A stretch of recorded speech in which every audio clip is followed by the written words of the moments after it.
It was the first weekend of April 2006 in Columbus, Ohio, the start of spring break for students at The Ohio State University. For most, it was a time to celebrate, to blow off steam after midterms, to enjoy the early warmth of the season. But for one man, 27-year-old Brian Shaffer, the night of April 1st would mark the beginning of one of America's most haunting and enduring mysteries. Because that night Brian Shaffer walked into a bar and never came out. A promising life. Brian was the kind of person people remembered. Tall, athletic, with an easy smile and dark brown hair, he was known for being intelligent, kind, and quietly charismatic.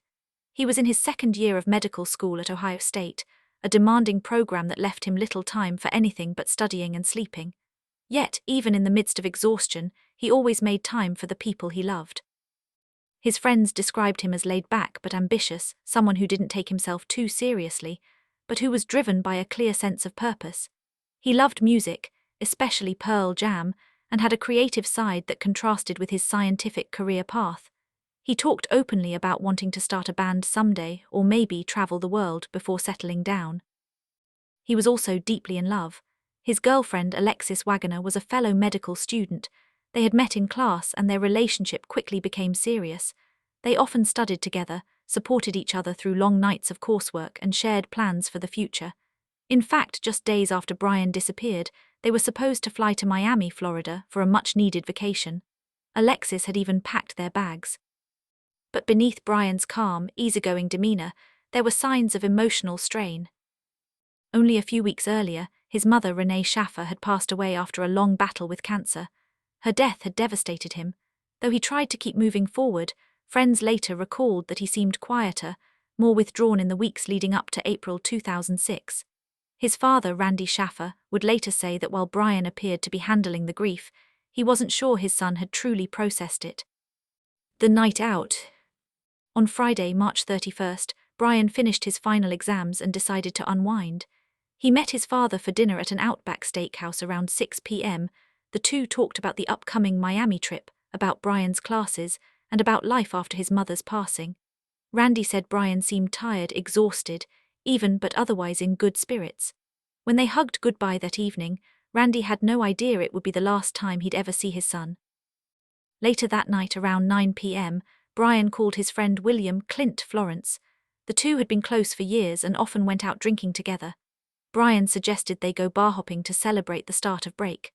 Clint agreed, and the two met up at Brian's apartment before heading to the Ugly Tuna Saloon, a popular bar on the second floor of the South Campus Gateway, a busy entertainment district near the university. Security footage from the bar shows Brian and Clint arriving at 9:55 p.m., taking the escalator up to the entrance. The footage shows nothing out of the ordinary, just two young men smiling, talking, and blending into a typical Friday night crowd. Inside, they met Clint's friend Meredith Reed, who offered to drive them between bars. Over the next few hours, the trio visited several spots along High Street, the heart of Columbus nightlife. Witnesses later recalled that Brian seemed relaxed and happy, laughing and taking shots with friends. They made their way from bar to bar, eventually returning to the Ugly Tuna for one last drink before closing time. The last known moments. At 1:55 a.m., security cameras at the Ugly Tuna captured Brian standing outside the bar's entrance, talking to two young women, Amber and Bright, friends of Clint. The footage shows him smiling, leaning casually against the wall, chatting in a friendly way. After a short exchange, he waved, turned, and walked back toward the bar's entrance, disappearing into the crowd. That is the last confirmed sighting of Brian Shaffer. At 2:00 a.m., the bar began its closing routine. Lights came on, music stopped, and people began to leave. Clint and Meredith looked for Brian but couldn't find him. They called his phone several times, assuming he had already stepped outside or was talking to someone else. When he didn't answer, they left, believing he'd find his own way home. They didn't realize that Brian was already gone, not home, not anywhere. The vanishing. The next morning, Brian didn't return calls from Alexis or his father. When he failed to show up for his Monday flight to Miami, panic set in. Alexis called Randy, and together they began contacting hospitals, police, and friends. By Tuesday, the Columbus Police Department had launched a missing person investigation. The first clue came from the security footage. Investigators pored over hours of video from the ugly tuna and the surrounding area. They saw Brian enter the bar. They saw his friends leave, but there was no footage of him coming out. None. Police checked the building's exits. The ugly tuna had one main entrance monitored by cameras, and a back door used only for deliveries and staff access, leading to a poorly lit alley and a construction site. Investigators searched that area fearing Brian might have fallen or been injured, but there was no sign of him, no footprints, no clothing, no blood, nothing.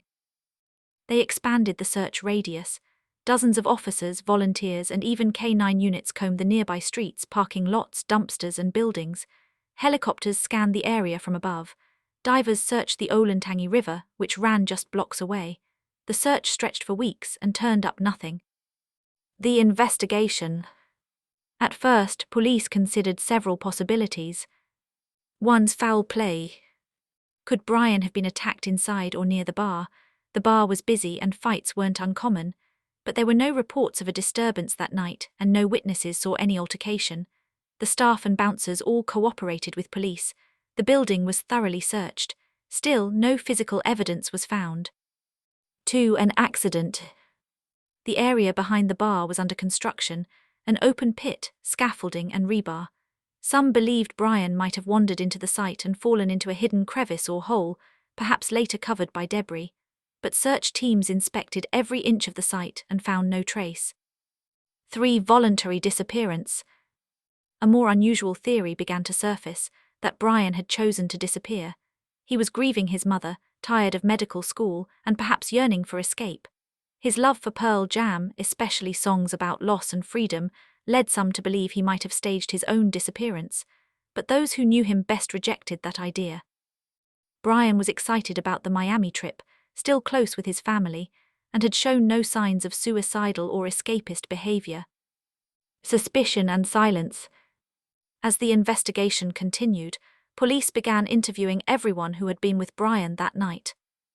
Clint Florence became a central figure, not because of evidence against him, but because of what he didn't do. He refused to take a polygraph test. He hired an attorney within days of Brian's disappearance and stopped cooperating with police. Clint maintained that he had told investigators everything he knew, that Brian simply vanished, and he had nothing to hide. But his silence only deepened public suspicion. Meredith Reed, by contrast, cooperated fully. She took and passed a polygraph. Police later confirmed she was not a suspect. Brian's girlfriend Alexis was ruled out quickly. She had been out of town visiting family the night he disappeared, and investigators verified her alibi. She continued to call his phone daily, and that's when something strange happened. The ringing phone. 5 months after Brian vanished in September 2006, Alexis called his number again. This time it rang. It wasn't the usual straight-to-voicemail signal she'd been hearing since April. It rang 3 times before going dead. Shocked, she tried again, and it rang once more before disconnecting. She immediately contacted police. Singular Wireless later explained that the ringing didn't necessarily mean the phone was active. It could have been a phantom ring, a network anomaly that gives the illusion of connection. Still, the possibility that his phone might have been turned on, even for a few seconds, sparked hope that Brian was alive somewhere. But phone records showed no new activity. The signal had last pinged a tower near Columbus, the same area where he'd disappeared. After that, silence. Theories and rumors. As months turned into years, theories multiplied. Some speculated that Brian left the bar through a service door or emergency exit that wasn't covered by cameras, possibly disguised or with help. Others believed he was the victim of foul play, that someone inside the bar hurt him and hid his body before the morning. But again, no blood, no evidence, no witnesses. Then came the smiley face killer theory, a controversial idea that a network of killers across the Midwest had been targeting young men, leaving smiley face graffiti near the scenes. Some online sleuths linked Brian's case to that theory, but investigators dismissed it as coincidence. There was no credible connection. Years of silence. Brian's family never stopped searching. His father, Randy, distributed flyers, contacted media outlets and organized search parties. He appeared on multiple national shows, including America's Most Wanted. He said he didn't care what the truth was, he just wanted closure. "I just want to bring my son home," he said in one interview, "no matter what that means." Alexis continued to call Brian's phone every night for years, leaving voicemails that went unanswered. I kept thinking he might hear them somehow, she later said, that he'd come back. In 2008, tragedy struck again. Brian's mother's headstone was engraved with his name beside hers, with the simple inscription, "Missing since April 2006. For his father, seeing that was unbearable.